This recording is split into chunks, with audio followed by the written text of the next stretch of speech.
ನಮಸ್ಕಾರ, ನಾನು ಸವಿತಾ ನಾಸಿ, ಸಮಾಜಶಾಸ್ತ್ರ ಉಪನ್ಯಾಸಕಳಾಗಿ ಸರ್ಕಾರಿ ಪದವಿ ಪೂರ್ವ ಕಾಲೇಜ್ ಜೇವರ್ಗಿ ಕಾಲನಿಯಲ್ಲಿ ನಾನು ಸೇವೆಯನ್ನು ಸಲ್ಲಿಸ್ತಾ ಇದ್ದೀನಿ. ನಾನು ಇಂದು ಭಾಳ ಹೆಮ್ಮೆಯಿಂದ ಹೇಳ್ಕೊಳ್ಬೇಕಾಗಿದ್ದೇನೆಂದರೆ, ನಾನೊಬ್ಬ ಸ್ವಾವಲಂಬಿಯ ಜೀವಿ ಹೆಣ್ಣು ಮಗಳಾಗಿ ನಾನು ನನ್ನ ಬದುಕು ಸಾಗಿಸ್ತಾ ಇರೋದು ನಿಜಕ್ಕೂ ನನಗೆ ಹೆಮ್ಮೆಯಾಗಿದೆ. ಯಾಕೆಂದರೆ ಸ್ವಾವಲಂಬನೆಯ ಬದುಕು ಅಂದರೆ ನಾವು ಆರ್ಥಿಕ ಸಬಲದ ಜೊತೆಗೆ ಆತ್ಮವಿಶ್ವಾಸವನ್ನು ಹೊಂದುವಂಥದ್ದು. ಜೀವನದಲ್ಲಿ ಎಂಥದ್ದೇ ಕಷ್ಟ ಬರಲಿ, ಎಂಥದ್ದೇ ಬದುಕಿನ ನಿರ್ಧಾರ ತೆಗೆದುಕೊಳ್ಳುವ ಸಂದರ್ಭ ಬಂದಾಗ ನಾನು ತೆಗೆದುಕೊಳ್ಳಬಲ್ಲೆ ಅನ್ನುವಂತಹ ಆತ್ಮವಿಶ್ವಾಸವೇ ಸ್ವಾವಲಂಬನೆ ಅಂತ ಹೇಳ್ತಾರೆ. ನಾನು ಇವತ್ತು ಉಪನ್ಯಾಸಕಳಾಗಿ ಕರ್ತವ್ಯ ನಿರ್ವಹಿಸ್ತಾ ಇದ್ದೀನಿ. ಒಂದು ಖುಷಿ ಏನಂದರೆ, ನನ್ನ ಕುಟುಂಬದ ಆರ್ಥಿಕದಲ್ಲಿ ಏನಾದರೂ ಕಷ್ಟ ಅಂತ ಬಂದಾಗ ಅಲ್ಲಿ ನಾನು ನನ್ನದೇ ಆದಂತಹ ವೃತ್ತಿಯಿಂದ ಒಂದು ಆರ್ಥಿಕ ಭದ್ರತೆಯನ್ನು ಒದಗಿಸಲಿಕ್ಕೆ, ನನ್ನ ಮಕ್ಕಳಿಗೆ ಮುಂದಿನ ಭವಿಷ್ಯಕ್ಕೆ ಒಂದು ಉನ್ನತ ಶಿಕ್ಷಣ ಕೊಡುವುದಾಗಿರ್ಬೋದು, ಆರೋಗ್ಯ ಕೊಡುವುದಾಗಿರ್ಬೋದು, ನನ್ನ ಮನೆಯಲ್ಲಿರುವಂಥ ಹಿರಿಯರಿಗೆ ಒಂದು ಉತ್ತಮ ಆರೈಕೆ ಮಾಡಲಿಕ್ಕೆ ನಿಜವಾಗ್ಲೂ ಸ್ವಾವಲಂಬನೆ ಬದುಕು ಬಹಳಷ್ಟು ಸಹಾಯ ಆಗ್ತದೆ. ಹಾಗಾಗಿ ನಾವು ಇಂದಿನ ಹೆಣ್ಣು ಮಕ್ಕಳು ಯಾವುದಾದ್ರೂ ಕೇವಲ ಸರ್ಕಾರಿ ನೌಕರಿ ಅಲ್ಲ, ನಮ್ಮದೇ ಆದಂತಹ ಕಲೆ ಕೌಶಲ್ಯದಿಂದ, ಕೌಶಲ್ಯಾಭಿವೃದ್ಧಿಯಿಂದ ಉದ್ಯೋಗ ಅಥವಾ ಉದ್ಯಮಶೀಲತೆಯಲ್ಲಿ ತೊಡಗಿಸ್ಕೊಂಡಾಗ ನಮಗರಿವಿಲ್ಲದೆ ನಮ್ಮ ಆತ್ಮವಿಶ್ವಾಸ ಹೆಚ್ಚಾಗ್ತದೆ. ಸ್ವಾವಲಂಬನೆ ಬದುಕು ಅಲ್ಲಿ ನೆರವೇರಲಿಕ್ಕೆ ಸಾಧ್ಯ ಇದೆ. ಸ್ವಾವಲಂಬನೆ ಬದುಕು ಅಂದುಕೊಳ್ಳೆ ಯಾವುದೇ ಸಮಸ್ಯೆ ಇರಲ್ಲ ಅಂತಿಲ್ಲ. ನಾನು ನನ್ನ ಕಾಲೇಜಿಗೆ ಸಂಸ್ಥೆಗೆ ಹೋದಾಗ ಕೆಲವೊಮ್ಮೆ ಮನೆ ಜವಾಬ್ದಾರಿ ತೆಗೆದುಕೊಳ್ತಾ ನಿಭಾಯಿಸ್ತಾ ಕಚೇರಿಗೆ ಹೋಗೋ ಸಮಯದಲ್ಲಿ ಒಂದೊಂದು ಸಲ ಲೇಟ್ ಆಗ್ತದೆ. ಅಂಥ ಸಂದರ್ಭದಲ್ಲಿ ಕಚೇರಿಯ ಮುಖ್ಯಸ್ಥರು ನಮಗೆ ಬೈತಾರೆ. ಹಂಗಂದು ಮಾತ್ರಕ್ಕೆ ನಾನು ಅಲ್ಲಿ ಸೋತಿದ್ದೀನಿ ಅಂತಲ್ಲ, ಅವುಗಳನ್ನು ಎದುರಿಸ್ದ ಮರುದಿನ ಮತ್ತೆ ಅದಕ್ಕೆ ಒಂದು ಪರ್ಯಾಯ ವ್ಯವಸ್ಥೆಯನ್ನು ಮಾಡಿಕೊಂಡು ಮತ್ತೆ ನಾನು ಸರಿಯಾಗಿ ಕರ್ತವ್ಯಕ್ಕೆ ಹೋಗುವುದರಿಂದ ನನಗೆ ಮತ್ತೆ ಏನಾಗ್ತದೆ, ಅಲ್ಲಿ ಒಂದು ಗೌರವವನ್ನು ಸಿಗ್ತದೆ. ಹೀಗೆ ಅನೇಕ ಸಾಧಕರ ಬದುಕಲ್ಲಿ ಬಾಧಕಗಳು ಬರ್ತಾನೆ ಇರ್ತವೆ.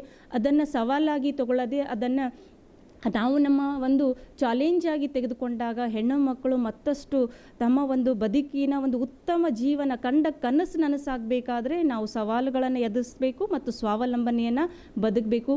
ಈ ಮೂಲಕ ನಾನು ಎಲ್ಲ ಒಂದು ರಾಜ್ಯದ ಹೆಣ್ಣು ಮಕ್ಕಳಿಗೆ ಹೇಳುವುದಿಷ್ಟೇ ಏನಂತಂದರೆ, ಹೆಣ್ಣು ಮಕ್ಕಳು ಯಾವತ್ತೂ ತಮ್ಮ ಒಂದು ಬರೀ ಕುಟುಂಬ ಅಷ್ಟೇ ಅಲ್ಲ, ಕುಟುಂಬದ ಜೊತೆಗೆ ಉದ್ಯೋಗವನ್ನು ಹೊಂದಬೇಕು. ಅದಕ್ಕೆ ಪೂರಕ ಅನ್ನುವಂತೆ ಮೊದಲು ನಾವೆಲ್ಲರೂ ಶಿಕ್ಷಣವನ್ನು ಪಡಿಬೇಕು. ಮತ್ತು ಕುಟುಂಬ ಮತ್ತು ಉದ್ಯೋಗ ಅಂತ ಬಂದಾಗ ಬಹಳಷ್ಟು ಸಂದರ್ಭದಲ್ಲಿ ನಮಗೆ ಒಂದೊಂದು ಸಲ ಪ್ರಶ್ನೆ ಕೇಳಲಾಗ್ತದೆ, ನಿನಗೆ ಉದ್ಯೋಗ ಇಂಪಾರ್ಟೆಂಟಾ ಕುಟುಂಬ ಅಂತ ಬಂದಾಗ ನಿಜಕ್ಕೂ ನಮ್ಗೆ ಎರಡೂ ಮಹತ್ವನೇ ಆಗಿರ್ತವೆ. ಎರಡರಲ್ಲಿ ಒಂದು ಆಯ್ಕೆ ಆಗುವುದಿಲ್ಲ. ಹಾಗಾಗಿ ಆ ಕುಟುಂಬನೂ ಮತ್ತು ಉದ್ಯೋಗವನ್ನು ಸರಿಪಡಿಸುವಲ್ಲಿ ನಾವು ನಮ್ಮ ಒಂದು ಮನೆಯವರ ಮನವನ್ನು ಒಲಿಸಿಕೊಂಡು ನಮ್ಮ ಜವಾಬ್ದಾರಿಗಳನ್ನು ಪರಸ್ಪರ ಹಂಚಿಕೊಳ್ಳುವುದರ ಮೂಲಕ ಮತ್ತು ಪರಸ್ಪರ ಕನಸುಗಳನ್ನು ಇಬ್ಬರು ಪತಿ ಪತ್ನಿ ಇಬ್ಬರು ತಮ್ಮ ಕನಸುಗಳಿಗೆ ಗೌರವಿಸುವುದರೊಂದಿಗೆ ನಾವು ಈ ಸಮಸ್ಯೆಗಳನ್ನು ಬಗೆಹರಿಸಿಕೊಂಡಾಗ ಅದು ಯಾವತ್ತೂ ಸವಾಲಾಗಿರದೆ ರಾಜ್ಯದಲ್ಲಿ ಮತ್ತು ನಮ್ಮದೇ ಆದ ದೇಶದಲ್ಲಿ ನಮ್ಮ ಹೆಣ್ಣು ಮಕ್ಕಳು ಕೊಡುಗೆಯನ್ನು ಕೊಡಲಿಕ್ಕೆ ಸಾಧ್ಯ ಅದ ಅನ್ನುವುದನ್ನು ನಾನು ನನ್ನ ಜೀವನದ ಒಂದು ಅನುಭವವನ್ನು ತಮ್ಮೊಂದಿಗೆ ಹಂಚಿಕೊಳ್ಳುತ್ತೇನೆ. ಪ್ರೊಫೆಷ್ನಲ್ನಲ್ಲಿ ಏನಾಗುತ್ತೆ, ಒಂದು ಸಲ ನಾ ಹೇಳಿದ ಹಾಗೆ ಲೇಟಾಗಿ ಹೋಗೋದ್ರಿಂದ ಅಲ್ಲಿ ನಾವು ಬಯಸ್ಕೊಳ್ಬೇಕಾಗುತ್ತೆ. ಅಥವಾ ಒಂದೊಂದು ಸಲ ಕಚೇರಿಯಲ್ಲಿ ಮೇಲಿನ ಅಧಿಕಾರಿಗಳು ಬಂದಿರ್ತಾರೆ, ನಾವು ಯಾವುದೋ ಒಂದು ಮನೆ ಜವಾಬ್ದಾರಿಗಳಲ್ಲಿ ತೊಡಗಿದ್ದಾಗ ಅವ್ರು ಏನು ಹೇಳ್ತಾ ಇದ್ದಾರೆ ಅನ್ನೋ ನಿರ್ಲಕ್ಷಿಸಿದಾಗ ಅಲ್ಲಿ ನಮಗೇನಾಗ್ತದೆ, ಅಗೌರವ ಅಂತ ಒಂದು ಸಂದರ್ಭದಲ್ಲಿ ಅನಿಸಿದರೂ ಅದನ್ನು ಅಗೌರವ ತೆಗೆದುಕೊಳ್ಳದೆ ಅದನ್ನು ನಾವು ಸವಾಲಾಗಿ ತೆಗೆದುಕೊಂಡು ಮುಂದಿನ ದಿನಗಳದನ್ನು ಸರಿಪಡಿಸಿಕೊಂಡು ನಾವು ನಮ್ಮ ವೃತ್ತಿಗೆ ಒಂದು ಕ್ರಿಯಾಶೀಲರಾಗಿ ಅಲ್ಲಿ ನಿಭಾಯಿಸಲೇಬೇಕಾಗ್ತದೆ. ಯಾಕೆಂದರೆ ಅದು ನಮಗೆ ಆ ಒಂದು ಸ್ಥಳ ನಮಗೆ ಕಚೇರಿ ನಮಗೆ ಆರ್ಥಿಕವಾಗಿ ಸಬಲತೆಯನ್ನು ಕೊಟ್ಟಿರೋದ್ರಿಂದ ಅದಕ್ಕೂ ಗೌರವಿಸಬೇಕು. ಕುಟುಂಬದ ಜವಾಬ್ದಾರಿಗಳನ್ನು ಗೌರವಿಸಿ ನಾವು ನಿಭಾಯಿಸ್ಕೊಂಡು ಹೋಗಲೇಬೇಕಾದದ್ದು ಹೆಣ್ಣು ಮಕ್ಕಳಲ್ಲಿರುವಂತಹ ಒಂದು ಅದು ಕಲೆನೂ ಹೌದು ಅಂತ ನಾನು ಭಾವಿಸ್ತೇನೆ. ರಾಜ್ಯದ ಮಹಿಳೆಯರಿಗೆ ಯಾವ ರೀತಿ ಸ್ವಾವಲಂಬಿ ಜೀವನ ನಡೆಸಬೇಕು?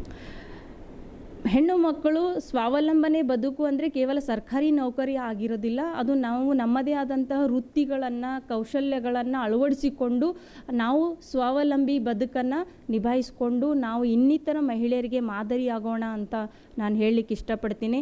ಹೆಣ್ಣು ಮಕ್ಕಳು ಯಾವತ್ತೂ ನಿಮ್ಮ ಕನಸಿನ ಹಾರಾಟವನ್ನು ಕತ್ತರಿಸಿಕೊಳ್ಳದೆ ಹಾರ್ತಾ ಹೋಗೋದ್ರಿಂದ ಕೇವಲ ಒಂದು ಹೆಣ್ಮಗಳಲ್ಲಿ ಹಾರಾಟ ಆಗೋದಲ್ಲಿ ಇಡೀ ಕುಟುಂಬದ ಭವಿಷ್ಯವನ್ನು ಎತ್ತರಕ್ಕೆ ಹಾರಾಡಿಸುವಂತಹ ಶಕ್ತಿ ಅವಳಿಗಿದೆ. ಆ ನಿಟ್ಟಿನಲ್ಲಿ ನಾವೆಲ್ಲರೂ ಸತತ ಪ್ರಯತ್ನ ಮಾಡೋಣ ಅಂತ.